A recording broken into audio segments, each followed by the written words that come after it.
Olá, eu sou a professora Regina e hoje nós estamos aqui para uma aula do 8º ano. E na aula de hoje nós vamos fazer uma revisão sobre notação musical.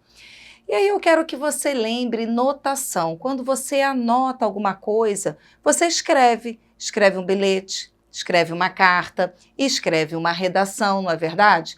E como é que a gente faz uma notação musical? É a escrita da música. O que eu vou usar para escrever a minha música? Será que são letras? Assim como eu uso aqui no português para escrever, né, no meu caderno, os meus apontamentos? Não. Gente, música, notação musical, a nota da música, a escrita da música é feita por símbolos. E esses símbolos nós vamos relembrar aqui alguns deles e vamos aprofundar nesse conteúdo. Lembrando, gente, que a notação musical, a escrita musical, ela é universal. Isso mesmo. Quando você escreve uma carta em português, se uma pessoa que é alemã ler a sua carta, ele não vai entender, porque a sua carta está escrita em português. E para um alemão saber o que está escrito, ele tem que aprender o português. A notação musical não. A escrita que você fizer, que o músico fizer aqui no Brasil, em qualquer parte do planeta, qualquer músico é capaz de ler, interpretar e tocar da mesma maneira. Então, a notação musical, gente, é a escrita da música e ela é universal. E ela é formada por símbolos, e esses símbolos é o que nós vamos observar nessa aula de hoje. Observe aqui nesse primeiro slide, eu tenho uma partitura musical, né? A escrita da música a gente chama de partitura. E aqui tem alguns símbolos, tem um símbolo no início, né, dessas linhas, aqui tem uma fração, e aqui tem uns desenhos. Aqui tem uma linha vertical. Vamos ver então o que significa cada um deles. Vamos lá? Primeiro a gente tem que falar sobre as notas, né? Uma escrita normal usa letras, né? O alfabeto que a gente usa para escrever as nossas cartas, as nossas redações.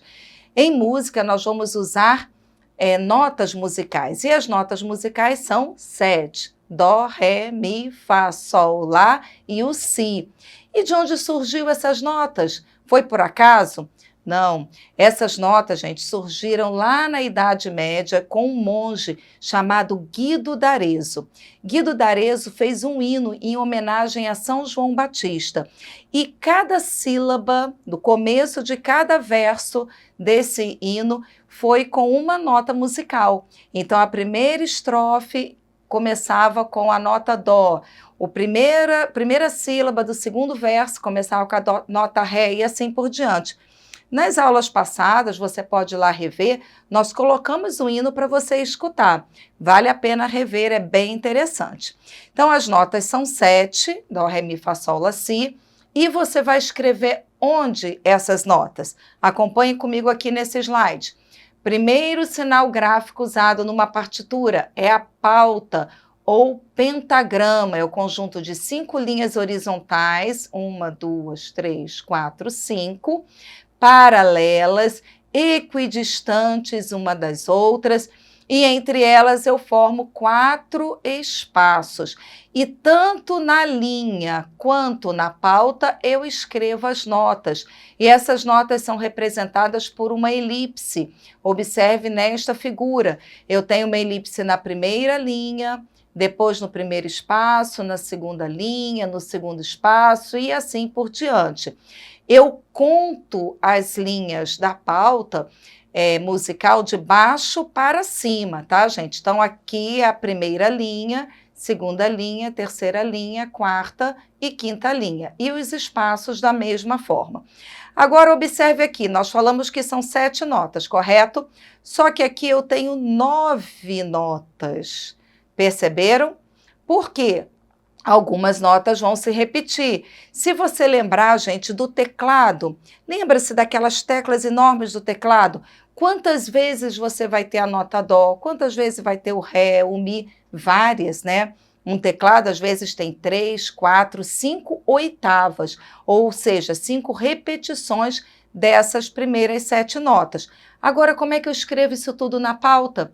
Eu mostrei aqui para vocês que a pauta tem só 5 linhas e 4 espaços, e ela só comporta 9 linhas. E aí nós vamos para o segundo elemento, o segundo sinal gráfico. Observe aqui que são chamadas as linhas suplementares.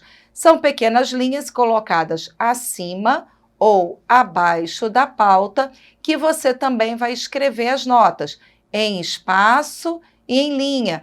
Eu cortei aqui a linha, tá vendo, gente? Se eu colocasse uma linha inteira, ela poderia confundir com a minha pauta. Então, elas são representadas apenas por pedacinhos. E eu escrevo a nota na linha e nesses espaços suplementares. O que é escrever a nota na linha ou no espaço? Quando ela está escrita na linha, a nota é cortada pela linha. Quando ela está escrita no espaço, ela não encosta nem na linha de cima, nem na linha de baixo. E aqui eu posso ampliar a minha quantidade de sons. Eu tinha 9. Aqui, com 2 linhas suplementares superiores, eu já tenho mais 4. Com mais 2 linhas suplementares inferiores, eu tenho mais 4 notas, e aí eu já aumento 8 notas. Eu posso usar, gente, até 5 linhas suplementares, tanto acima da pauta quanto abaixo da pauta. Então, eu vou ter realmente um número maior de notas, é uma possibilidade sonora bem maior, ok? Vamos à nossa terceiro sinal gráfico, que são as claves. A clave é um sinal que é dado às notas e estabelece o seu lugar na pauta. Ele dá um nome, aqui eu tenho 3 claves, olha, clave de Sol, a clave de Fá e a clave de Dó. A nota, né, que estiver numa segunda linha, que é onde eu escrevo a minha clave de Sol, ela vai receber o nome de Sol. Então, a clave, ela dá nome à nota. Essa é a clave de Fá. Na linha que eu escrever a clave de Fá, a nota que estiver nessa linha vai receber o nome de Fá. E a clave de Dó também, a linha que eu escrever a clave de Dó, a nota que tiver sido representada nessa linha vai receber o nome de Dó. Observe aqui, eu vou ter nesse slide uma pautazinha com a clave de Sol e uma pauta com a clave de Fá. A clave de Sol é escrita na segunda linha. Olha bem aqui, tá vendo? Segunda linha, eu conto de baixo para cima. Então, se ela é escrita na segunda linha, a nota que tiver escrita na segunda linha recebe o nome de Sol, ok? E daí eu posso saber as notas que vêm para cima, espaço, linha, eu vou subindo na minha escala. Sol, Lá, Si, Dó, aí começa a repetir de novo, Ré, Mi, Fá, Sol e assim por diante. Para baixo a mesma coisa, quem está abaixo do Sol? O Fá, então no espaço inferior ao Sol eu tenho Fá, depois eu desço o Mi, como se fosse uma escadinha, degrau por degrau. E na clave de Fá a mesma coisa, essa clave está escrita na 4ª linha, observem aqui, 4ª linha. A nota escrita na 4ª linha recebe o nome de Fá. Vamos lembrar também, gente, que quanto mais as notas sobem na pauta, mais agudo fica o som. Quanto mais elas descem na pauta, mais grave fica o som, ok? Vamos seguir adiante, o nosso quarta figura, né? O quarto sinal gráfico, que são as figuras musicais. Essas figuras são símbolos que indicam a duração de tempo de cada nota. Elas podem ser de som e de silêncio. Nessa primeira coluna eu tenho as figuras de som, na segunda as figuras de silêncio, que corresponde a de som. Aqui eu tenho o nome dessas figuras e o número delas. É como se cada um recebesse o número da chamada. Você tem o número da chamada lá na sua escola, o teu nome é Ana, então de repente você é o número 1. Aqui quem é o número 1 é a semibreve, e é esse o desenho. O número 2 é a mínima, e esse é o desenho dela. Número 3 é a semínima, e esse é o desenho. E assim por diante. Então, cada figura de som tem o seu representante em silêncio, que é chamado de pausas, recebem um nome e tem um número específico para cada uma delas. Vamos observar aqui, gente, que esses números eles vão dobrando. Primeiro é 1, depois o 2, é 4, é 8, é 16, porque essas figuras elas vão ter uma relação de dobro ou de metade. e vamos ver como é que elas vão acontecer dentro de uma pauta. E o nosso quinto sinal gráfico, que é o compasso, ele é que vai indicar qual daquelas figuras vale um tempo. Então, eu digo aqui nesse slide, eu tenho o compasso, que é uma forma de dividir quantitativamente em grupos os sons numa composição musical, com base nas batidas de som e de pausa. Eles podem ser divididos em binário, ternário e quaternário, ou seja, eu agrupo de 2 em 2 tempos, como está aqui, eu agrupo de 3 em 3 tempos, ou eu agrupo de 4 em 4 tempos. Como é que eu divido um compasso do outro? Com essa barrinha vertical que vai separando. Então, eu tenho 2 tempos, passo uma barra vertical, mais 2 tempos, passo outra barra e assim por diante. Agora, como é que eu sei que aqui tem 2 tempos? Só porque a professora está falando? Não. Tem um outro sinal, que é essa fração, gente. Vamos observar aqui no próximo slide como é que eu leio essa fração. A fração tem o numerador e o denominador. O numerador da fração está em cima. Ele pode ser 2, ele pode ser 3 ou ele pode ser 4. Esse número de cima vai indicar quantos tempos você vai colocar em um compasso. Então, quando o compasso é binário, é porque eu agrupei de 2 em 2 tempos. Ternário 3 em 3, quaternário 4 em 4. E o número de baixo do denominador?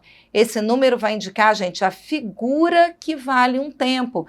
Lembra-se que eu falei que cada figura tem um número? Semibreve é o número 1, a mínima é o 2. Quem é o 4? É a semínima. Então, a semínima nesses compassos valem um tempo. Então, aqui eu tenho uma semínima, poderia ter outra, mas aqui eu tenho mais 2 colcheias, elas são dobro e metade, então a colcheia vem depois da semínima, ela vale a metade. Então, eu preciso de 2 para completar 1.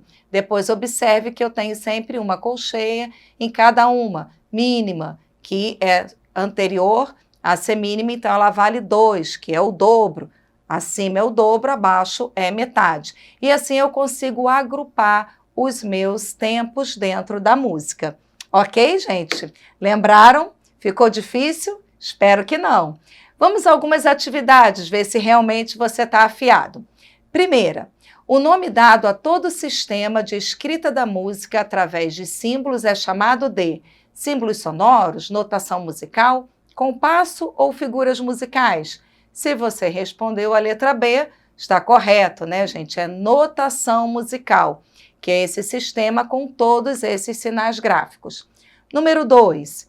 A pauta musical é formada por 5 linhas paralelas e 4 espaços, uma linha única com sinais de som, várias linhas de acordo com o número de notas da música ou 4 linhas e 3 espaços. Não resta dúvida, né, gente? A letra A, 5 linhas paralelas e 4 espaços. E por último, terceira pergunta. O sinal gráfico que indica o nome da nota na pauta é figuras musicais, pauta, compasso ou clave? Clave, né, gente? A letra D é a resposta correta. Não vamos confundir os sinais. Tudo bem? Reveja essa atividade, essas aulas, as aulas anteriores, e você com certeza vai ficar bem instruído nesse início da música. Hoje ficamos por aqui, eu te encontro na próxima aula. Até e muito obrigada!